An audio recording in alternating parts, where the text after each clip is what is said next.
और हाँ, सबसे बड़ी शॉकिंग बात, इस बॉडी से हार्ट, लंग और लिवर गायब है। और यहाँ रिब केज की हड्डियों पर किसी इंसान के दांतों के निशान है।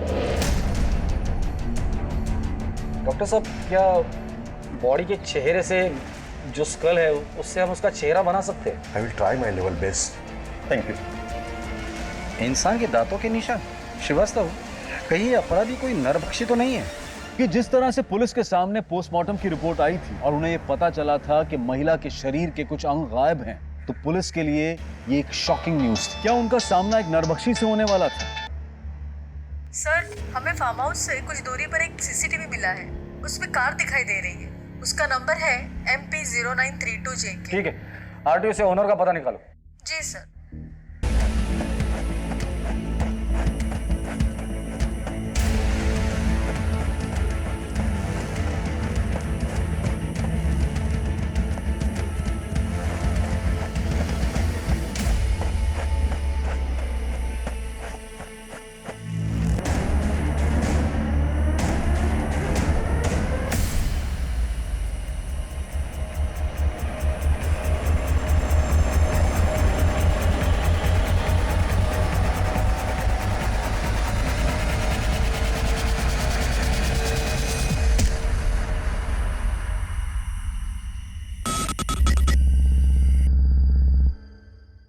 नमस्कार, आदाब।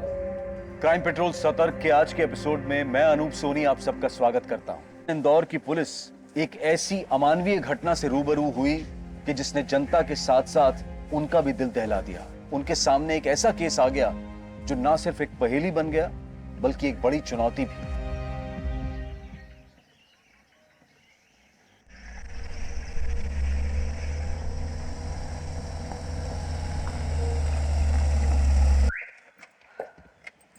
टीना, थोड़ा सामान लेके चलो, मैं अकेला कैसे लाऊंगा? किसी काम के लिए लाए हो मुझे यहाँ?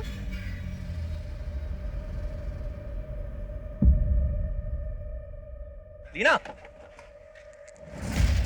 लीना, चिल्लाओ मत कितन, और कुछ काम तो ऐसा करो कि मुझे भी लगे कि मेरा कोई पति है। Leena stop it. सुनो, लीना।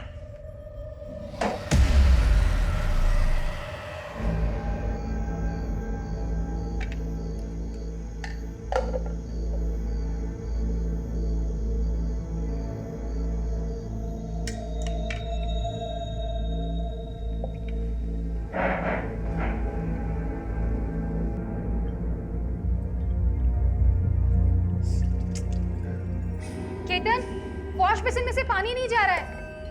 लगता है चौक हो गया है। आके देखो ना। तुम्हें दिखाई नहीं दे रहा मैं खाना खा रहा हूँ? तुम्हें ज्यादा परेशानी है तो खुद ठीक कर लो, मेरे पीछे मत पड़ो। 2 वक्त चैन से खाना भी नहीं खाने देते। अरे खाओ, जी भर के खाओ। मैं तो कह रही हूँ सुबह तक खाते रहो।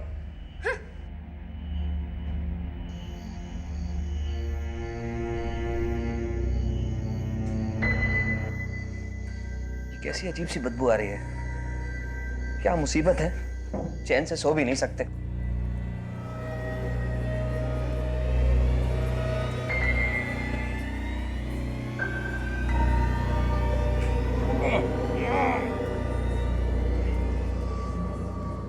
अब तो प्लम्बर को बुलाना ही पड़ेगा।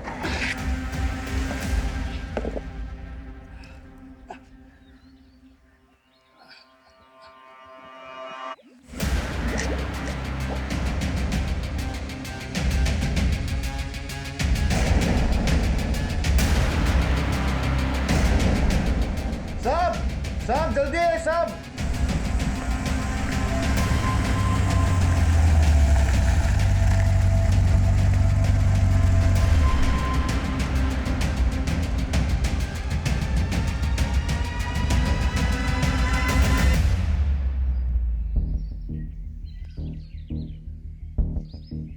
ऐसा लगता है किसी फीमेल की बॉडी। ये एक्सीडेंट की शिकार हुई है या किसी ने मार के फेंक दिया यहाँ?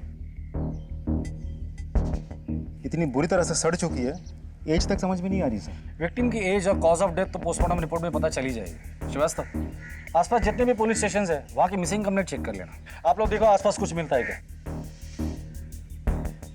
श्रीवास्तव, यहाँ तक पहुँचने का एक ही रास्ता है, हाईवे। रंजन, यहाँ से लेके हाईवे तक जितने भी सीसीटीवी कैमरास है पिछले कुछ हफ्तों की फुटेज मंगवा लो। आपके इस फार्म हाउस पे आपके सिवा और भी कोई आता जाता है? सर मैं और मेरे कुछ खास दोस्त, बट बहुत रेयरली। ज़्यादातर तो ये फार्म हाउस खाली पड़ा रहता है सर। तो फिर ये औरत यहाँ कैसे पहुंची? तो कौन है ये? ये कौन है? सर ये मनोहर, यहाँ का केयर टेकर। इस औरत को जानते हो? इसकी लाश यहाँ कैसे आई?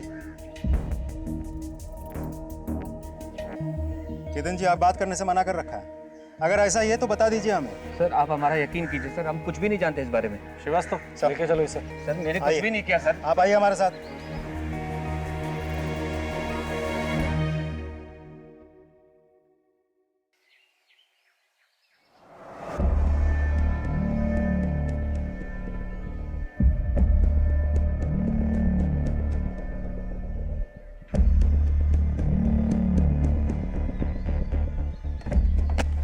क्या टांग झांक कर रही है? जा अपना काम कर, निकल यहाँ से।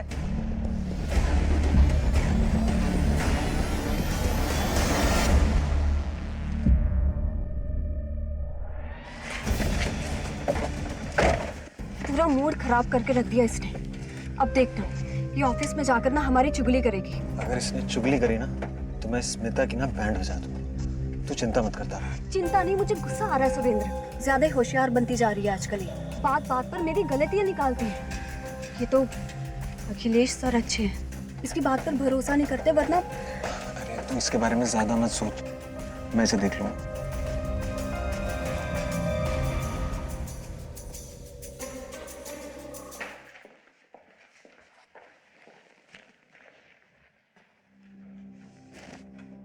देख स्मिता, यहाँ किसी के साथ भी चुगली करने की हिम्मत मत करना। Yes sir. तारा, घर जाने के पहले मुझसे मिलकर जाना। Okay sir.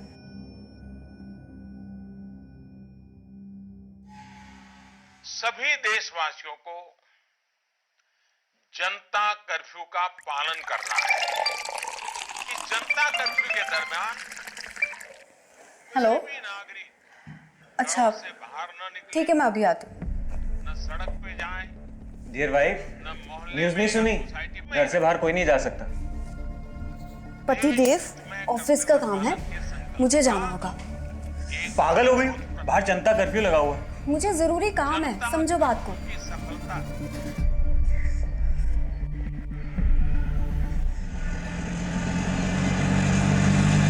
ऑटो भैया प्लीज आगे तक लेकर चलेंगे, बहुत जरूरी काम है।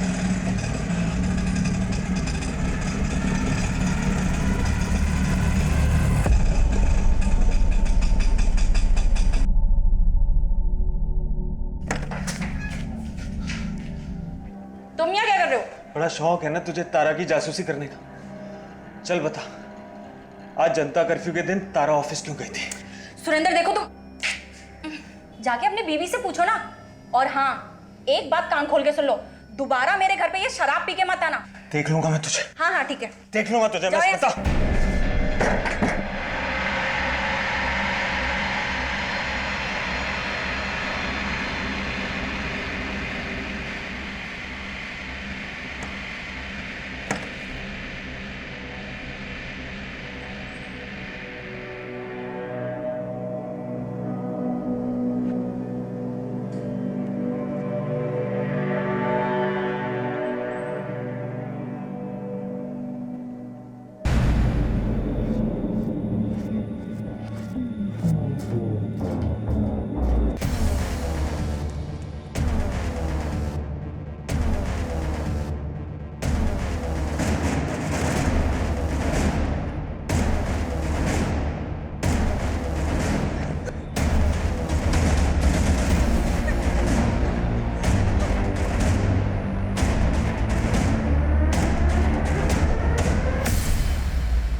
क्या यही वो जानवरनुमा इंसान था जो अपने जुनून के कारण उस जिंदगी को खत्म कर रहा था? पुलिस को भी इन्हीं सारे सवालों के जवाब चाहिए थे और इन्हीं जवाबों को ढूंढने की पहली कड़ी के रूप में पुलिस केतन को इंटेरोगेट कर रही थी। मुझे कुछ नहीं पता। लेकिन हमें पता है कि तुझे बहुत कुछ पता है। सर मेरा यकीन करिए सर, मुझे कुछ नहीं पता। मुझे यकीन सिर्फ इन दोनों पर है। अगर ये दोनों अपने पर आ जाए ना तो मुर्दों से भी सच उगलवा लेते हैं। तू तो अभी जिंदा है। चल बोल। मुझे एक बात याद आ गई सर। बड़ी जल्दी याद आया तुझे? मेरे फार्म हाउस पे एक कुक भी काम करता था सर, निसार। वो फार्म हाउस पे अपनी बीवी के साथ रहता था। नाम क्या था? उमंग, उसकी पत्नी का नाम। फिर कुछ महीने पहले निसार, मनोहर, छोड़ो छोड़ो। क्या हुआ? क्यों कुत्तों की तरह लड़ रहे हो? साहब ये मेरी बीवी को छेड़ता है। नहीं साहब, झूठ बोल रहा है ये। निसार, तुम जाओ यहाँ से, मैं बात करता हूँ। निकलो तुम से, चलो। साहब तेरे को कितनी बार मैंने मना किया उससे मत उलझा कर। सर मैंने कुछ नहीं किया साहब। जा यहाँ से। बहुत नैन मटक्का करती है। आशिकी का भूत सवार है तेरे सिर पे। छोड़ से। क्या पागलपन है ये? साहब देखिए, आपने मनोहर को छोड़ने को कहा, मैंने उसे छोड़ दिया। लेकिन ये मेरी बीवी है, इसे मारूं कूटू कुछ भी करो, आप बीच में मत पड़िए। बस सर, वो दिन है और आज का दिन है। निसार अपनी पत्नी के साथ कभी फार्म हाउस वापस नहीं आया। मैंने उसको बहुत ढूंढने की कोशिश की सर, लेकिन वो मिला ही नहीं। कब की बात है ये? सर 3 महीने हो गए शायद। हाँ डॉक्टर साहब, ठीक है, हम लोग आ रहे हैं हॉस्पिटल। जब तक फॉरेंसिक की रिपोर्ट नहीं आती इसे यही रहेंगे। और वो निसार और उमंग पता करो ये लोग कहाँ हैं, और केयरटेकर मनोहर इंटरोगेशन के लिए लेकर आओ उसे। तब तक हम लोग हॉस्पिटल होकर आते हैं। सब हेलो। तो डॉक्टर साहब रिपोर्ट्स रेडी है? सर बॉडी की कंडीशन बहुत खराब हो चुकी है, हमें थोड़ा और टाइम लगेगा फर्दर इन्वेस्टिगेशन के लिए। ठीक है, लेकिन हो सके तो जल्द से जल्द कीजिए, क्योंकि आपको जितना वक्त लगेगा उतना ही वक्त क्रिमिनल को मिलेगा सबूत के साथ छेड़छाड़ करने के लिए। मेरे स्टाफ को घर गए हुए 2 हफ्ते हो गए, बट डोंट वरी, आप हमारी इनिशियल फाइंडिंग्स के ऊपर आपकी इन्वेस्टिगेशन जारी रखिए। जैसे कि बॉडी में मल्टीपल कट्स है जिसके कारण हेवी ब्लड लॉस हुआ है। मरने वाले की उम्र 25 या 26 साल होगी। उसकी स्कल भी बहुत बुरी तरह से टूट चुकी है, उसे गला घोट कर मारा गया है। सर पर भी बहुत सारे निशान हैं, लगता है किसी बड़े पत्थर से मारा है। और हाँ, सबसे बड़ी शॉकिंग बात, इस बॉडी से हार्ट, लंग और लिवर गायब है। और यहाँ रिब केज की हड्डियों पर किसी इंसान के दांतों के निशान हैं। डॉक्टर साहब, क्या बॉडी के चेहरे से जो स्कल है उससे हम उसका चेहरा बना सकते हैं? I will try my level best. Thank you. इंसान के दांतों के निशान? श्रीवास्तव, कहीं अपराधी कोई नरभक्षी तो नहीं है? कि जिस तरह से पुलिस के सामने पोस्टमार्टम की रिपोर्ट आई थी और उन्हें ये पता चला था कि महिला के शरीर के कुछ अंग गायब हैं, तो पुलिस के लिए ये एक शॉकिंग न्यूज़ थी। क्या उनका सामना एक नरभक्षी से होने वाला था? सर, हमें फार्म हाउस से कुछ दूरी पर एक सीसीटीवी मिला है। उसमें कार दिखाई दे रही है। उसका नंबर है MP0932JK। ठीक है, आरटीओ से ओनर का पता निकालो। जी सर। MP0932JK।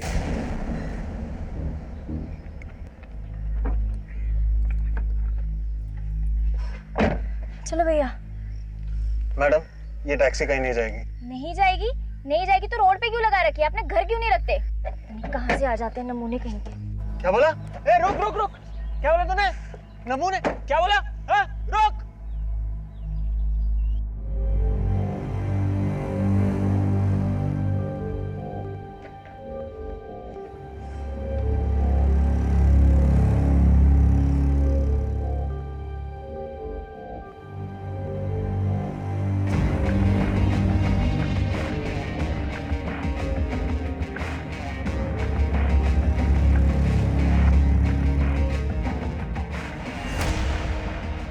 Good morning. नया आए हैं आप? कौन हो तुम? मैडम मैं विश्वास, अखिलेश सर का ड्राइवर हूँ मैडम। ये क्या हुआ मैडम आपके हाथ को? दिखाइए, मैं बाम लगा देता हूँ। पीछे हटो, मैं खुद कर लूंगी। मैडम लगा देते ना बाम।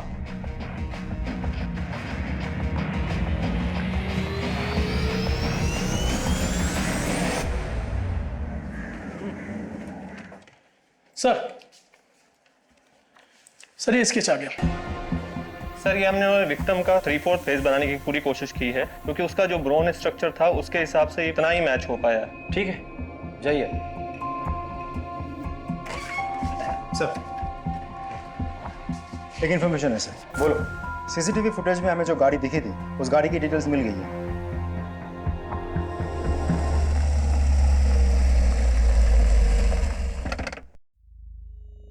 2 महीने पहले बिलावरी तालाब के पास तुम्हारी कार दिखाई दी थी। ऐसे जंगल वाले एरिया में तुम क्या कर रहे थे? सर मैं अपनी वाइफ को ढूंढने गया था, अब वो 2 महीने से मिसिंग है। हेलो, अरे कहाँ है तू? कितनी देर हो गई है? मैं आ रही हूँ सुरेंद्र। मैं ये मुन्ना चिकन के सामने हूँ, मेन रोड पे। अच्छा ठीक है। ये बिलावली तालाब के पास। Hello hello Surendra. Hello sir फिर उसका फोन कट गया, उसके बाद उसका कॉल आया ही नहीं। फिर मैंने भी कॉल ट्राई किया उसको तो फोन लगा ही नहीं। फिर थोड़ी देर बाद मैं खुद वहाँ गया पर वो वहाँ नहीं थी। आज भी मैं वहाँ जाता रहता हूँ। बीवी की फोटो है तुम्हारे पास?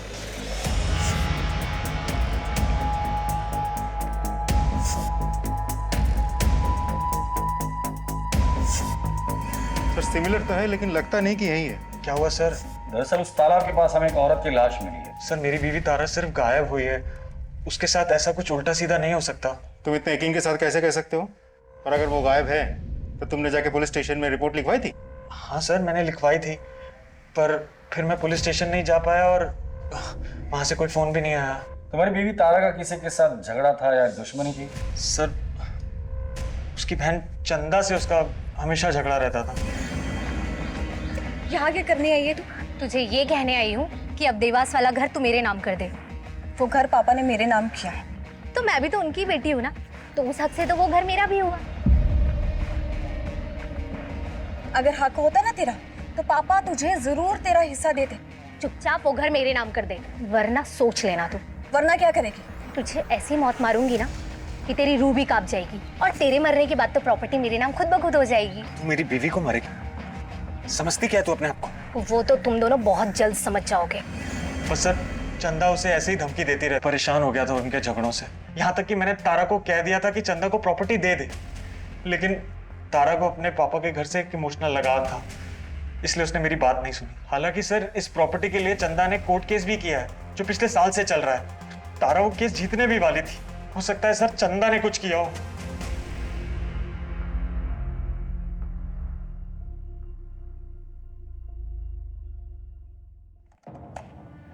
सर तारा के घर से लेकर ऑफिस तक हमने सारा सीसीटीवी फुटेज निकाल लिया है, लेकिन कुछ खास हाथ नहीं लगा। लेकिन हाँ एक फुटेज है जहां तारा किसी गाड़ी में बैठी हुई दिखाई दे रही है। अब क्योंकि अंधेरा है तो विजुअल क्लियर नहीं है सर।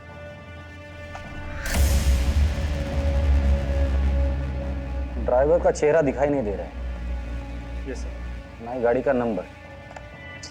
और ठीक 2 घंटे बाद सुरेंद्र वापस उसी लोकेशन पे।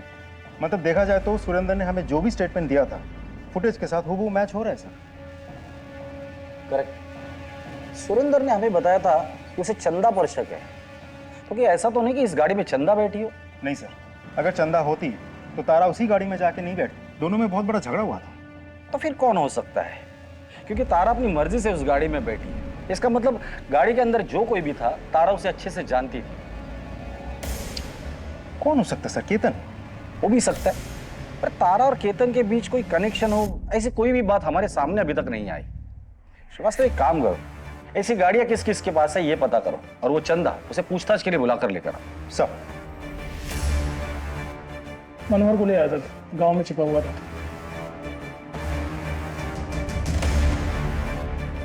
बोल मनोहर। साहब मुझे यहाँ क्यों लाया साहब? सब मैंने कुछ नहीं किया साहब। वो उस दिन फार्म हाउस में लाश मिली ना, तो मैं थोड़ा सा घबरा सा गया था, तो इसलिए मैं अपने घर भाग गया था। मनोहर, जिस लाश की तू बात कर रहा है ना, उस लाश का हार्ट, लीवर और लंग तीनों गायब है। अब सिर्फ इतना बता दे, वो लाश किसकी थी और किसने मारा था उसे? नहीं साहब, मैं वहाँ काम करता था साहब, मैंने कुछ नहीं किया साहब। ये निसार और उमंग वो कैसे गायब हो गए? सच बता, वो लाश उमंग की है ना? तूने मारकर उसे वहां छुपा दिया था ना? क्या किया रे उस बॉडी पार्ट्स का? मैंने कुछ नहीं किया, बस उससे थोड़ी सी हमदर्दी थी।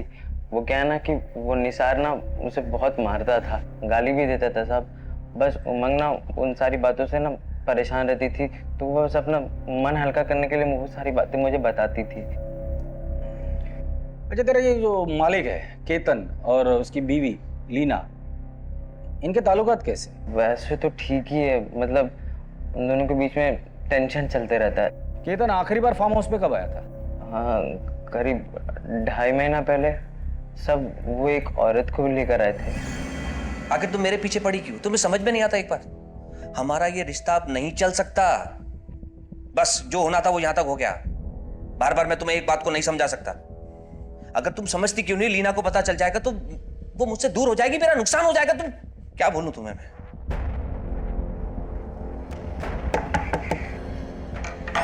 सभी जाओ जाओ। सब लीना मैडम के साथ वही औरत आई थी जो केतन सेठ के साथ आई थी। केतन, बहुत सच छुपा के रखा है तूने हमसे। चल अब ये बता, 2.5 महीने पहले तेरे साथ जो औरत यहाँ आई थी, कौन थी वो? सर वो मेरी फ्रेंड रीमा थी सर।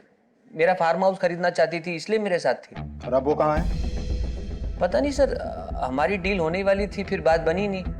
एक्चुअली काफ़ी टाइम से मैं अपनी फ्रेंड रीमा सहानी के टच में नहीं हूँ सर। सुना है किसी स्कॉलरशिप के बाद वो कोई यूनिवर्सिटी चली गई है, मगर हाँ कुछ महीनों पहले तक वो हमारे फार्म हाउस के प्लांट में बहुत इंटरेस्टेड थी। कोई बोटेनिकल रिसर्च कर रही थी शायद। आई एम श्योर केतन ने ही कुछ किया होगा। इस श्योरिटी की वजह? रीमा मिली तो मुझे इग्नोर करने लगा था, और आई एम श्योर कोई और मिली होगी, इसीलिए उसे रास्ते से हटा दिया। ये सब ब्लडी कैसे न हुआ? 2.5 महीने पहले रीमा को लेकर आया था सर वो यहाँ। आप अपने पति पर नजर रखती थी? रखनी पड़ती है सर। और उस नजर का नाम मनोहर था? जी नहीं, मैंने एक प्राइवेट डिटेक्टिव हायर किया था, उसी ने मुझे ये सब कुछ बताया। वैसे आपकी पूछताछ पूरी हो गई हो तो क्या मैं जा सकती हूँ? जा सकती है, लेकिन हमारे परमिशन के बगैर शहर छोड़कर मत जाइए। जरूरत पड़ेगी तो दोबारा बुला लूंगा। सर केतन और लीना दोनों के पास ही रीमा को हटाने का मोटिव था। मुझे तो लगता है इन दोनों में से किसी ने रीमा को मारा होगा।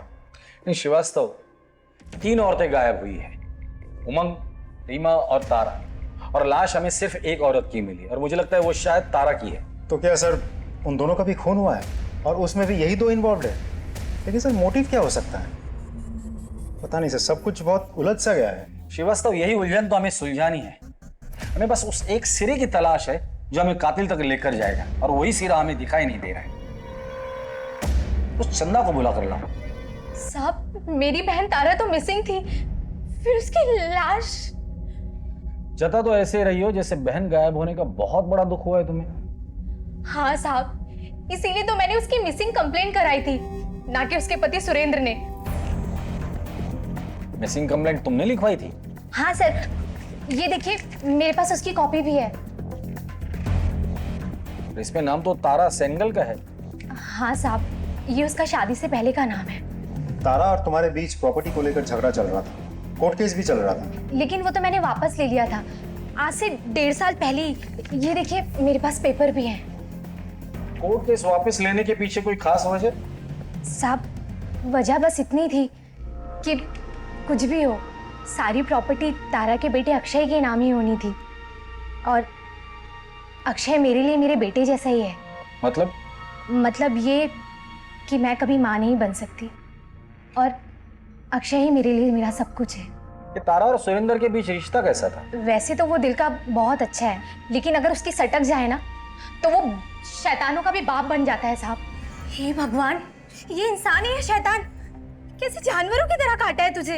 एक ढेला भर तो कमाता नहीं था साहब, और नए नए बिजनेस के लिए तारा से पैसा मांगता रहता था, और अगर वो नहीं देती थी साहब तो फिर वही मारपीट करना उसके साथ। ये तारा का बेटा अक्षय इस वक्त कहाँ है? तुम्हारे साथ है?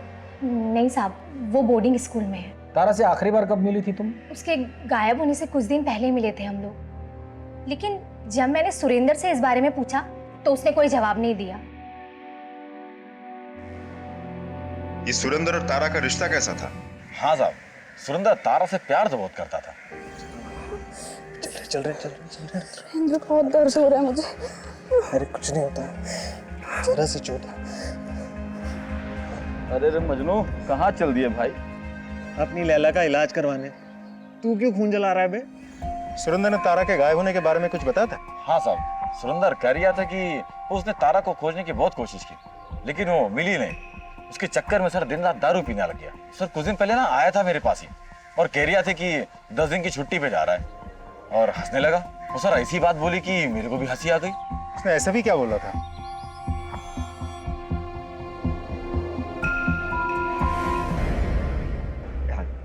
डैड, डैड मुझे वो शर्ली को घर छोड़ने जाना है, प्लीज आपकी कार मिलेगी? आज आप कैब कर लीजिए। डिनर के लिए जल्दी आना। Thank you dad. कम।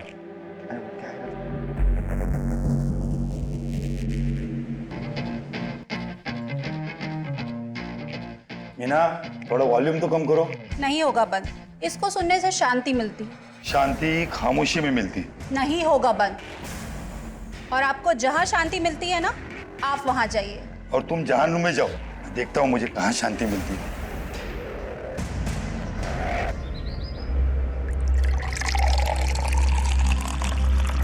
सुरेंद्र, तुम जाओ।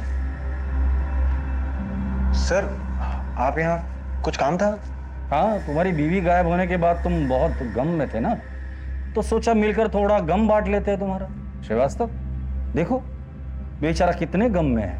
बीवी को जाकर 1 महीना नहीं हुआ और तुमने दूसरी शादी भी कर ली। सर वो मैं अकेला नहीं रह सकता। नाम क्या है इसका? तारा। तारा? सर वो तारा की याद में मैंने इसका नाम तारा ही रख दिया। आपकी बीवी तारा कहाँ काम करती है? सर वो अखिलेश सीए के यहाँ काम करती थी। क्या तारा की लाश मिली? So sad. Mister Akhilesh, Tara आपकी एम्प्लॉय थी, उसके गायब होने के बाद आपने पूछताछ नहीं की? सर मैंने उसके मिसिंग होने के बाद में कुछ सीनियर पुलिस ऑफिसर से बात की थी, लेकिन कुछ पता नहीं चला। और लॉकडाउन के चलते मैं भी हेल्पलेस था। और अब जाके जब ऑफिस खुला तो। अखिलेश जी, तारा के बारे में आपकी क्या राय है? आई मीन, थी वो कैसी थी, बिहेवियर कैसा था, वो काम कैसा करती थी? नहीं, काम में तो एकदम परफेक्ट थी और अच्छी इंसान भी थी। और आप जी? आपका और तारा का रिश्ता कैसा था? सर वो जैसा एक बॉस और एम्प्लॉय का होता है, बस। जिस दिन तारा गायब हुई थी आपने उसे फोन किया था, वो घर पर थी और वो घर से ऑफिस के लिए गई थी, क्यों? सर उस दिन मेरी गाड़ी सर्विसिंग के लिए गई थी और मुझे एक ऑफिस से फाइल अर्जेंटली चाहिए थी, तो मैंने उसे कहा कि ऑफिस से फाइल लेकर मेरे घर आ जाना, मगर वो आई नहीं। मैंने कांटेक्ट करने की भी कोशिश की मगर कुछ हुआ नहीं। ठीक है, फिलहाल के लिए आप जा सकते हैं, जरूरत पड़ेगी तो दोबारा बुला लूंगा। जी सर, थैंक यू।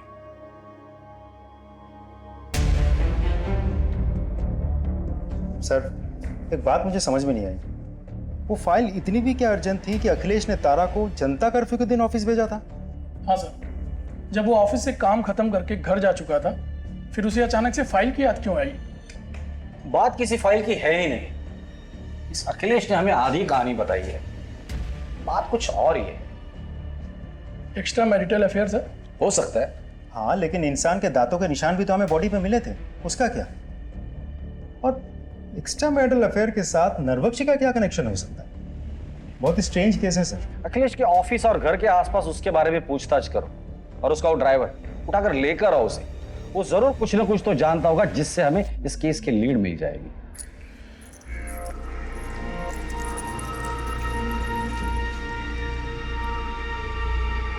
अखिलेश के ड्राइवर विश्वास तुम ही हो? जी साहब। सर, विश्वास।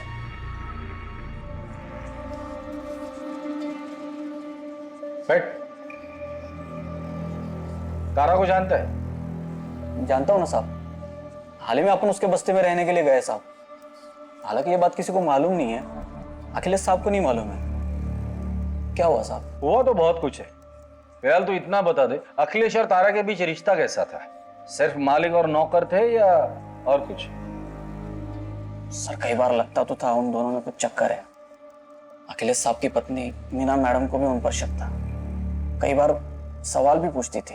तुम्हारी हिम्मत कैसे हुई मुझे मेरे पति के केबिन में जाने देने से रोकने की?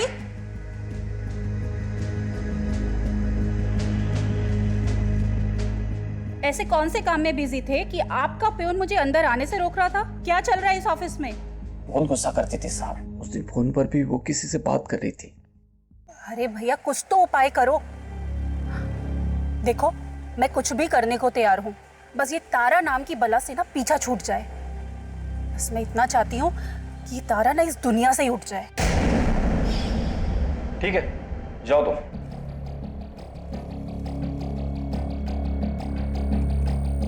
सर कहीं ऐसा तो नहीं कि मीना ने अपने पति को वापस पाने के लिए तारा का खून करवाया और बाद में ये नरभक्षी वाला एंगल डाल दिया ताकि हम सब कंफ्यूज हो जाए? हो सकता है, क्योंकि कोई भी औरत अपने पति को दूसरे के साथ देख ले तो जलन तो होगी, और बदले की आग में वो किसी भी हद तक जा सकती है। तुम चंदा और तारा के केस डिटेल्स निकालो। मुझे लगता है हमें मीना से भी बात करनी होगी।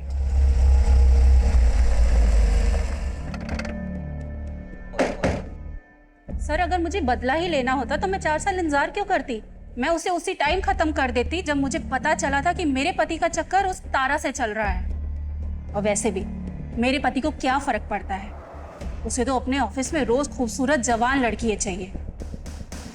तारा नहीं तो और कोई सही, लेकिन हाँ मैं उस तारा से नफरत जरूर करती थी। ठीक है, जरूरत पड़ेगी तो दोबारा आएंगे। हाँ श्रीवास्तव बोलो। सर केस के बारे में चंदा ने झूठ बोला है। वो केस अभी भी ओपन है और कोर्ट में चल भी रहा है। और सबसे इंटरेस्टिंग इन्फॉर्मेशन तो यह है कि इन दिनों चंदा जिसके साथ रह रही है वो कोई और नहीं बल्कि विश्वास है, अखिलेश का ड्राइवर। उठाकर लेकर आओ दोनों को।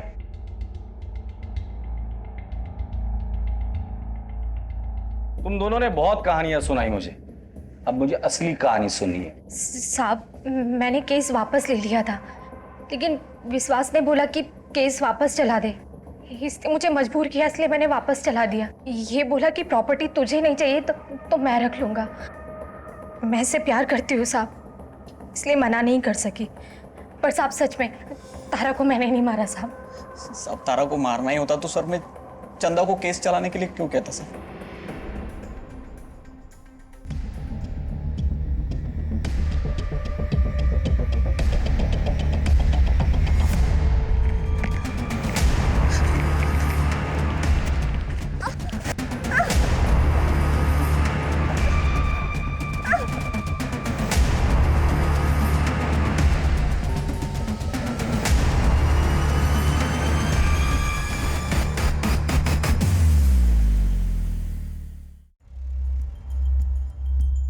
इस केस में कई सस्पेक्ट है। तारा का पति सुरेंद्र, जो तारा से बहुत प्यार जताता है, लेकिन तारा के मरने के बाद वो तुरंत दूसरी औरत से शादी कर लेता है। चंदा, कई अफेयर्स करने के बाद अब उसका अफेयर अखिलेश के ड्राइवर विश्वास के साथ चल रहा है, और अपने बहन के साथ उसका प्रॉपर्टी का केस भी चल रहा है। अखिलेश की बीवी मीना, जिसे तारा और अखिलेश के अफेयर के बारे में पता था और वो तारा से बहुत नफरत करती थी। केतन और लीना, जिनके फार्म हाउस पर तारा की लाश मिली थी। ये निसार और उमंग, ये कपल अभी भी गायब है। और सर इस सब के बावजूद तारा उस फार्म हाउस वाले एरिया में क्यों गई थी? सर कहीं ऐसा तो नहीं कि वो किसी और से मिलने गई थी, शायद केतन या लीना से, या फिर किसी और से। या तो इन सस्पेक्ट में से कोई नरभक्षी है या फिर कोई हमें गुमराह करने की कोशिश कर रहा है। हेलो, क्या?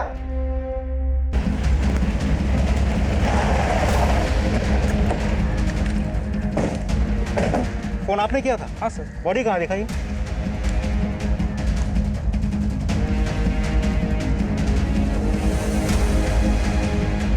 बैठो सब।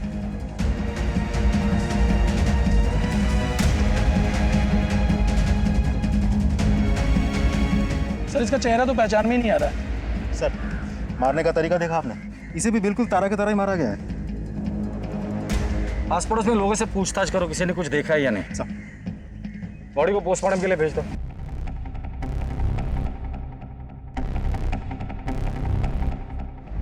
सर ये मर्डर भी तारा मर्डर केस की तरह ही है, लेकिन इस केस में हमें रिस्ट पर मार्क्स मिले हैं। इसका मतलब कातिल ने उसे बहुत जोर से पकड़ा होगा। हाँ, लेकिन कोई फिंगरप्रिंट्स नहीं मिले। इसका मतलब कातिल ने हैंड ग्लोव्स पहने होंगे। और हैरत की बात यह है कि इन दोनों केसेस में, दोनों बॉडीज में हमें एक चीज कॉमन मिली है, और वो है ओमेगा 3। ओमेगा 3 तो स्टेरॉइड है जो अक्सर जिम जाने वाले लोग लेते हैं। इसका मतलब कातिल जो भी है वो जिम फ्रीक आदमी। उसे ड्रग्स और स्टेरॉइड की भी आदत है। वो अपनी बॉडी बनाने के लिए बहुत सारे अननेचुरल सप्लीमेंट्स और स्टेरॉइड के यूज करता होगा। Thank you very much doctor. Sir Nisar की बीबी उमंग का पता चल गया सर, वो पास के ही गांव में है। सब मेरा पति निसार बहुत शक्की था। उसके रोज रोज के शक से उसकी मारपीट से तंग आके मैं ये अनजान गाँव आ गई ताकि कोई मेरे तक पहुंच ना सके, और सब खास करके तो वो निसार।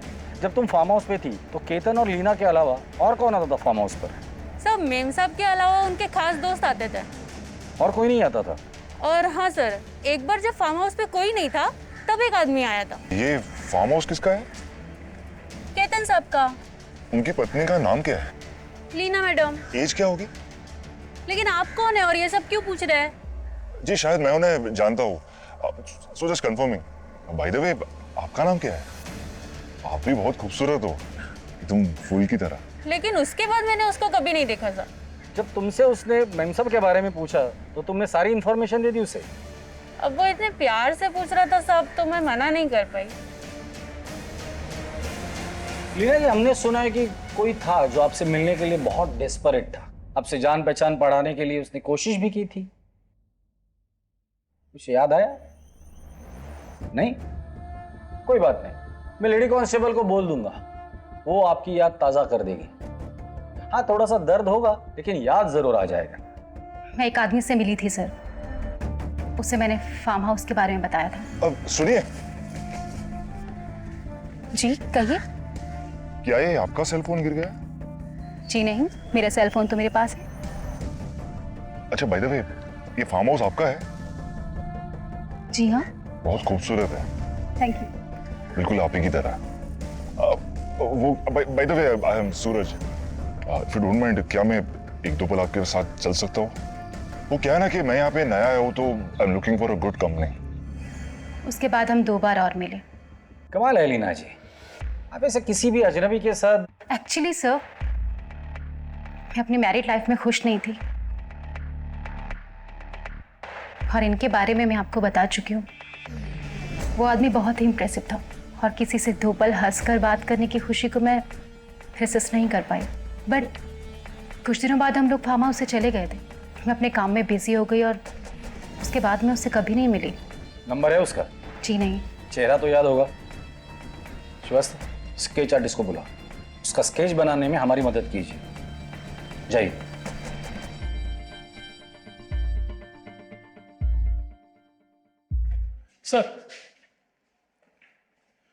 सर ये रमन है, वो जंगल वाली लाश के क्राइम स्पॉट के पास इसने किसी को देखा है। साहब, उस जंगल के रास्ते पर मैंने एक अमीर आदमी को देखा था साहब। बड़ा अजीब लगा मुझे, क्योंकि वहाँ तो अक्सर मजदूर आते जाते थे। अब ऐसे रास्ते पर वो आदमी अपनी महंगी कार लाया और चला गया, कुछ समझ में नहीं आया सब। स्केच बनवा सकते हो उसका? श्रीवास्तव, स्केच आर्टिस्ट को बोलो और इसका स्केच बनवा लो। सर आप आइए मेरे साथ।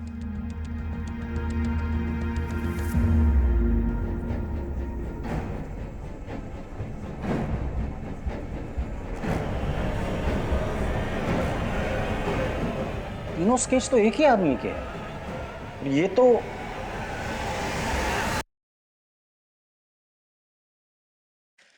अखिलेश जी। सर आप बैठिए बैठिए बैठिए। यहीं से गुजर रहा था, सोचा आपसे मिलकर चला जाऊं। अरे कहाँ ये घास फूस खा रहे हैं आप? अरे हाँ, लॉकडाउन था ना, नॉनवेज मिला नहीं होगा आपको। हाँ सर, सॉरी मैं कुछ समझा नहीं सर। समझाता हूँ। अखिलेश जी, आपने हमें बताया कि आपने तारा को ऑफिस भेजा था फाइल लाने के लिए, क्योंकि आपकी गाड़ी सर्विसिंग के लिए गई थी। पर आपने ये नहीं बताया कि आप गाड़ी सर्विसिंग से वापस लेकर भी आए थे। अखिलेश जी, शर्ली कहाँ है? और उसका बॉयफ्रेंड, मतलब आपका बेटा, वो कहाँ है? बेटा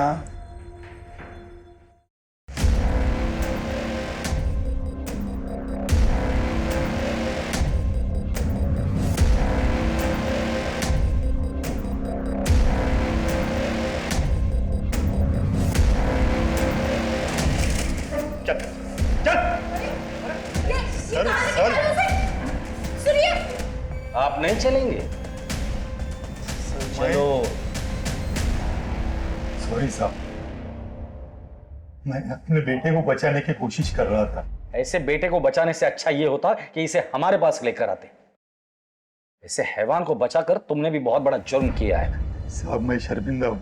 आपके शर्मिंदा होने से उन लोगों की जान वापस नहीं आएगी जिसे आपका बेटा खा चुका है। अब मुंह खोलकर बताइए। बताता हूँ साहब, ये बात सच है कि मैंने उस दिन मेरी कार सर्विसिंग को दी थी और वापस मंगा ली थी। उस दिन विक्रांत मेरी कार ले गया था, ये बात मैंने आपसे छुपाई थी। मगर जब विक्रांत रात को देरी से घर आया और तारा भी फाइल लेकर नहीं आई, तब मुझे लगा कुछ। ये जो इसने किया है ना, उसे गलती नहीं कहते, हैवानियत कहते हैं। अब तू मुंह खोलेगा? मुझे जिम और बॉडी बिल्डिंग का शौक है और जल्द से जल्द बॉडी बनाने के चक्कर में मैं ड्रग्स और स्टेरॉइड्स के इंजेक्शंस लेने लगा। फिर मुझे इस नशे की आदत पड़ गई सर। प्रोटीन्स के चाहत में मैं कुछ भी खाने लगा, हर तरह का मांस। मुझे किसी ने कहा कि इंसान के मांस पे सबसे ज्यादा ताकत होती है, इसलिए ये सब ढूंढने के लिए मैं बाहर जाने लगा, लेकिन मुझे कुछ नहीं मिला। लेकिन उस दिन मुझे तारा मिली।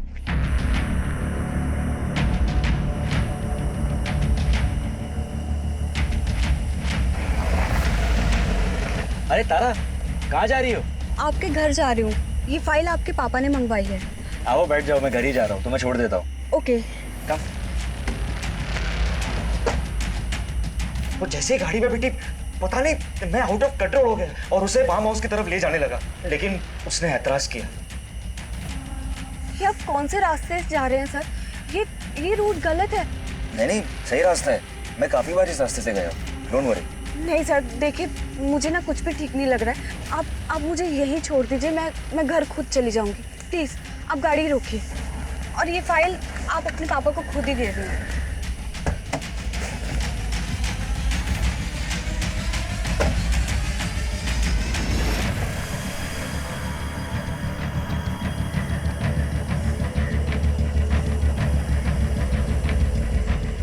हेलो सुरेंद्र, हाँ मैं आ रही हूँ सुरेंद्र।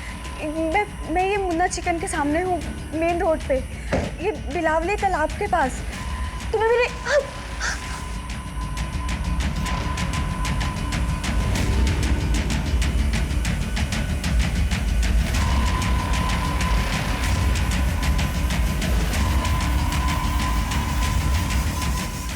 मेरे सर पर पागलपन सवार था सर। मुझे कुछ भी करके प्रोटीन्स चाहिए था। ड्रग्स और इंजेक्शंस की नामौजूदगी में मैं कुछ सोच नहीं पा रहा था, इसलिए मैंने तारा को मारकर उसके शरीर के अंगों को खाया। जब मेरी भूख और तलब शांत हुई, तारा की लाश को फार्म हाउस ले गया, क्योंकि मुझे पता था कि फार्म हाउस अब हमेशा खाली रहता है। जब विक्रांत घर पे आया तो मैंने कार में खून देखा। मेरी कार को फिर से वो सर्विसिंग के लिए डाला और वापस भी ले आया। मगर जब मुझे पता चला कि शेरली गायब हुई है, मुझे याद आया कि विक्रांत ने मुझे कहा है कि वो पुनः अपने काम से गई है। मुझे पक्का यकीन था कि विक्रांत ने उसके साथ कुछ न कुछ किया है। मैं उससे प्यार करता था सर, पर उस दिन मुझे उसके शरीर में अपनी गर्लफ्रेंड की नहीं, इंसान की मांस की खुशबू आ रही थी। विक्रांत, ये कैसे गाड़ी चला रहे थे तुम? तुम ठीक तो हो रहा? विक्रांत, क्या कर रहे हो तुम? विक्रांत, तुम्हें क्या हो गया है? विक्रांत, ये ग्लव्स क्यों पहन रहे हो तुम? कुछ बोलो तो सही, ये क्या कर रहे हो तुम? विक्रांत, विक्रांत छोड़ो मुझे।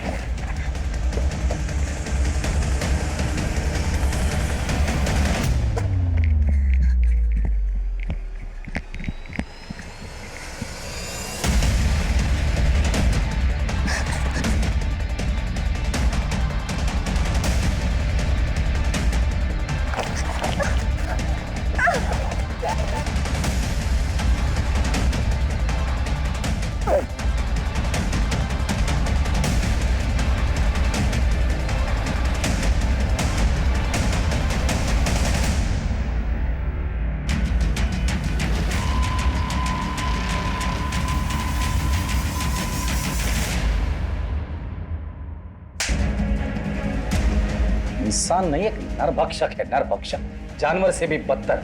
पता है जब जानवर कोई भी नरभक्षक बनता है तो उसके साथ क्या करते हैं? गोली मारते हैं उसे। तुम्हें जानवर कहना जानवरों का अपमान होगा। इंसानों का मांस खाकर ताकतवर बनना इंसानियत का मजाक उड़ाना है। मैं पूरी कोशिश करूंगा कि तुम्हें जल्द से जल्द फांसी हो जाए, और अखिलेश तुम्हें भी, क्योंकि एक हैवान को बचाने की तुमने पूरी की पूरी कोशिश की है।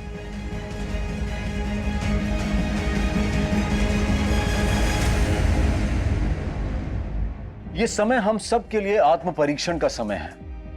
एक सबक सीखने का समय है, ताकि हम अपने अंदर की कमजोरियों को जान सकें और उन्हें दूर करने की पूरी कोशिश करें। और खासकर हमें अपने मानसिक स्वास्थ्य का ध्यान रखना है। अगर अखिलेश ने वक्त रहते अपने बेटे को सही राह दिखाई होती और मेडिकल हेल्प ली होती तो उसे इस तरह से शर्मसार नहीं होना पड़ता। अगर विक्रांत ने अपने जुनून में स्टेरॉइड्स और इंजेक्शंस का इस्तेमाल नहीं किया होता तो वो कभी नरभक्षी नहीं बनता। और सबसे बड़ी बात, अगर सुरेंद्र तारा से लड़ने और रूठने के बजाय घटना वाले दिन उसके साथ चला जाता तो क्या तारा की दर्दनाक मौत टल नहीं जाती? अगर जुनून को सही राह मिल जाए तो पर्वत लांघे जा सकते हैं, समंदर को चीरा जा सकता है। लेकिन अगर जुनून भटक जाए तो क्या हश्र होता है वो आपके सामने है। ध्यान रखें कि कहीं आपका कोई अपना इस तरह के जुनून का शिकार ना हो रहा हो। उनके साथ समय बिताएं, उनसे बात करें, उनकी मदद करें, ताकि फिर से इंसानियत शर्मसार ना हो। मैं अनूप सोनी आपसे विदा लेता हूं। फिर मुलाकात होगी क्राइम पेट्रोल सतर्क में एक और नए केस के साथ। तब तक अपना और अपने परिवार का ख्याल रखें, सतर्क रहें, सुरक्षित रहें और देखते रहें क्राइम पेट्रोल सतर्क।